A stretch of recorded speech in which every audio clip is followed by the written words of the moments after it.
Hello students, आज हम बात करेंगे रेस्पिरेटरी ट्रैक्ट के बारे में।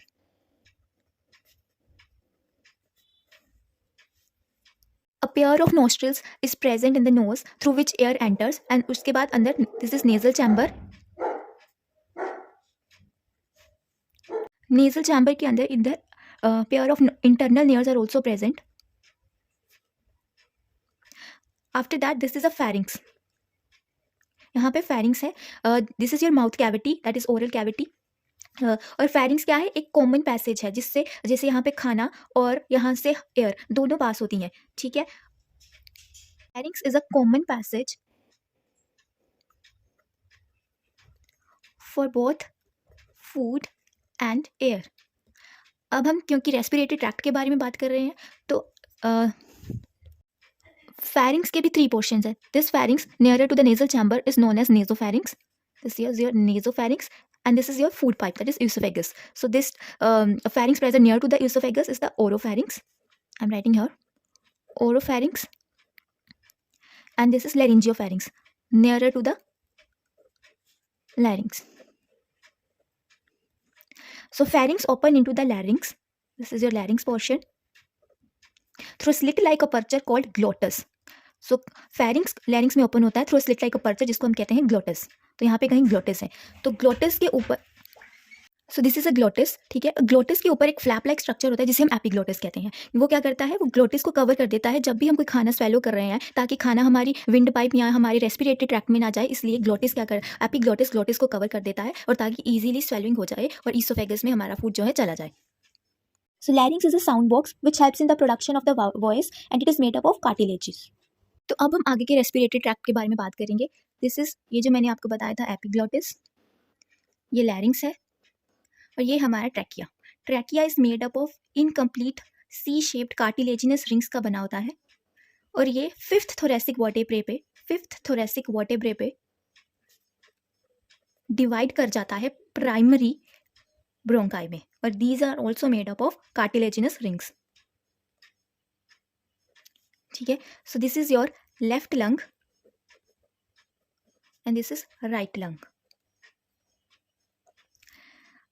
अब primary bronchi further divides into secondary further into tertiary, and tertiary further into terminal bronchioles.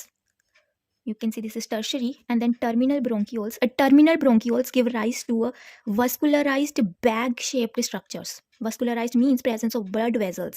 So in structures को हमने बोला है alveoli, because main gaseous exchange जो होता है वो alveoli में होता है. So these are the alveoli of the lungs. This is the basic structural and functional unit of the lung cycle. एक बार हम सारा रेस्पिरेटरी ट्रैक्ट देखते हैं। External nostril, nasal chamber, internal nostrils and then pharynx, then larynx, then trachea, and then primary bronchi, then secondary bronchi, then tertiary bronchi, terminal bronchioles,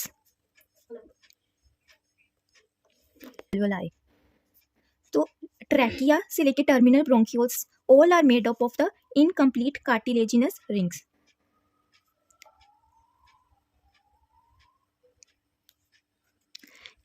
तो यहाँ तक trachea से लेके टर्मिनल ब्रोंकियोल्स तक they are made up of in cartilaginous rings. अब आगे देखो, जो एक्सटर्नल नोस्ट्रल से लेके टर्मिनल ब्रोंकियोल्स तक का जो पार्ट था, these are known as the conducting part. Why conducting part? Because they are drawing air from the atmosphere to the respiratory tract. So यहाँ तक conducting part कहते हैं, और alveoli and their ducts known as respiratory part और exchange part कहते हैं, because main gaseous exchange occurs here only. तो अब हम बात करते हैं lungs के बारे में। Lungs, they are enclosed in double layered membrane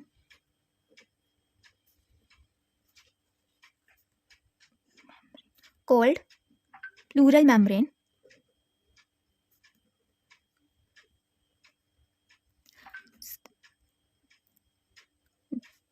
This is your membrane.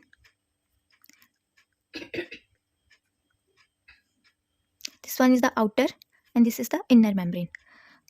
In between these two membranes, there is the presence of cavity known as pleural cavity, in which fluid is present.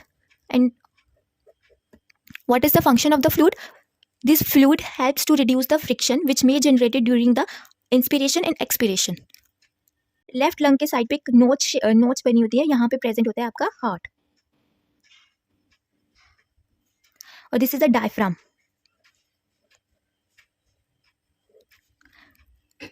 Diaphragm separates the thoracic cavity from abdominal cavity. Lungs and heart are present in the thoracic cavity.